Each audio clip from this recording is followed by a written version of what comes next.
Hey everybody. Um, I guess we all know what's been going on in our world today. And there's this gospel song by Erica Campbell. I love God. You don't love God? What's wrong with you? I love God. But to flip that, it's like, you love hatred and racism? I don't love it.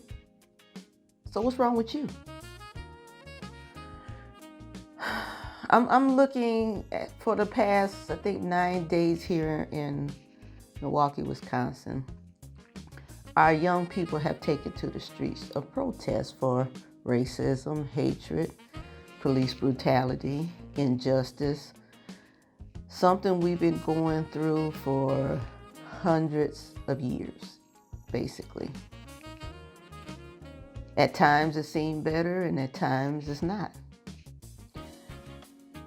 And you have to wonder, why does it exist in the first place? Where did hatred come from? Where did injustice come from? Racism, where did all this come from? Empowerment, where did all this come from? I know it started over 2,000 years ago in the Garden of Eden. Eve had to take a bite of that fruit from the tree of knowledge. And once she did that, her eyes was open. And guess what? Hatred, racism, brutality, all that came out just with that one bite.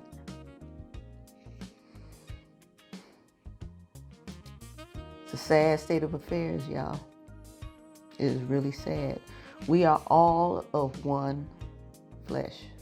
We were all created by the same maker. He didn't put any of this in us. He put everything that is good in us. But because we were born into a world of sin, because all these things were here when we got here, we have to learn how to adjust to it, to fight against it. I myself personally cannot remember when I had to deal with any of this. I don't even think anybody, tried to hold me back because of the color of my skin. But one thing I did do, I never saw color. My parents, they never taught me and my brother about a difference in our color. I used to tell everybody we were world travelers. Even though we were in the inner city, we didn't get out into the world, but the people that we encountered, the people my father knew and their children, we played. All we wanted to know was that they have kids. We didn't care if they were Spanish, white, Asian, or whatever, just as long as there were kids to play with. And we had a good time. But when did we cross that color line? When did a darker colored skin appear to be inferior? We all want the same thing. We all want to be happy, healthy, loving, prosperous. We all want that. But then when you get people who think they're more superior than you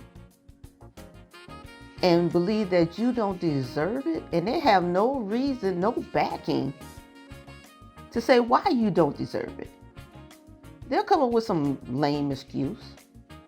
Oh, you're not qualified enough. But yet, here you are with a BA, a MB, all kind of degrees, but you're not qualified. Prejudice, injustice, hatred. These things will continually go on through generations because someone is teaching younger ones the wrong ways of doing things, the wrong way of seeing people. Boy, can you imagine if God saw us the way the world sees us? If he did, we would not even be here. He would have wiped us out a long time ago.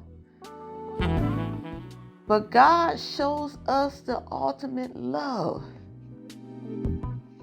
His love don't see color. His love isn't about hatred, injustice. Yeah, he hates all that because that's not him. That's not of him.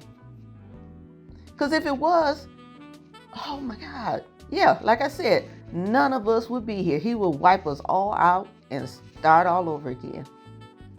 But he knows there is good in all of us. And he knows change can happen within all of us. I'm watching our young people, like I said, march the streets day and night. And I am so proud of them for standing up. And it's been peaceful. Yeah, at the beginning there was a lot of destruction and looting and so forth. And a lot of that came out of selfishness. It didn't come out of the fact that they've been, how do I say it? Most of them did not go through what everybody else has gone through with injustice and hatred and so forth. They was just being selfish. They were just out there doing some things. Granted, there may have been some that were, protesting properly. But to go out and destroy things in your own community, what is that saying? That's almost saying that you have a hatred for your own people, your own color. I'm just glad that has died down. And I hope they woke up. Because some of them, they're going to get caught. They don't think about surveillance cameras and so forth. If you do the crime, you're going to have to do some time. One thing the Lord did say in the scriptures and in laws and so forth, that we must obey the laws of the land. Not only his laws, but the laws of the land. If it's in place, hey, you do the crime, you got to do the time. We can't help you with that one.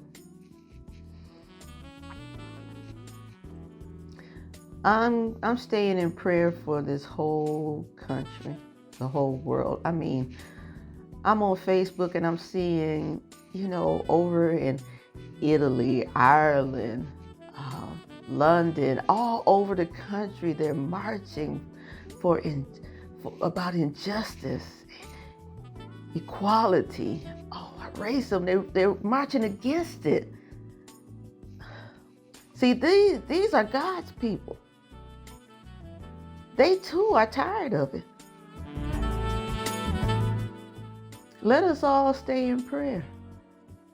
And most of all, let us all get out and vote in November. Because a lot of this starts from the top of our country, in government. The government, a lot of things they put in place hold a lot of people down. It's not just a black and white thing. A lot of people they are holding down. A lot of people they're trying to not come into this country. It's like, I thought this was a country of opportunity. I thought we got past that. Wow. I'm just outdone with this, And here's the thing, we also still have this virus. And that's the one thing I'm praying for our young people, to keep them covered, that nobody comes out of this sick. I get it. There's an issue, and I'm proud of them. But I also want them to be cautious and careful. And they have been. I'm seeing everybody with their masks. They're keeping themselves covered, but I'm going to keep them covered in prayer. Because I know the Lord will cover them and care for them and protect them. I am so proud of them. I'm proud of them. I even wanted to get out there knowing that, no, I can't walk the distance that they are walking, because they're going throughout the city. And I prayed and prayed and prayed, how am I going to get out there? I want to at least be out there one time. I want my voice to be heard. I even wanted to capture photos. You can see I'm showing some of the photos I took at the protest that I was involved in. And that's the thing. God provided one for me. He brought one right into my neighborhood.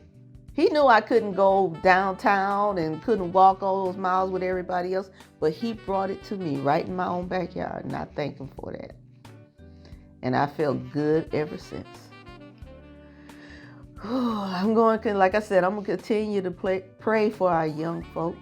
I'm going to pray for this world. I'm going to pray for some changed minds because, so much, the hatred. I see so much hatred just because of the color of someone's skin. Just sad. But I hope you are standing up for something good. And if you're not, think about it. Think about what your children, your grandchildren, your great-grandchildren, think about the world they'll grow up in if we don't get a change, if we don't make a change. Change comes from the home. It comes within the home. Stop teaching your children wrong. Teach your children love. Teach your children not to see color. Teach them. Change your heart. Look, I'm in my kitchen. The kitchen, they tell me, is the heart of the home. Your heart pumps life through you, so all I say, you don't want to leave here with all that hatred and malice in your heart. You do not. Because you're going to have to come before the Maker. And you're going to be accountable for what you've done on this earth. How you taught your children. How you lived your life. You guys, I'm going to keep you all in prayer. I am. Take a stand for something. Because what they say, if you don't stand for something, you're going to fall for anything. You don't want to fall. And if you do fall, make sure you're falling on your knees and staying in prayer. You guys take care.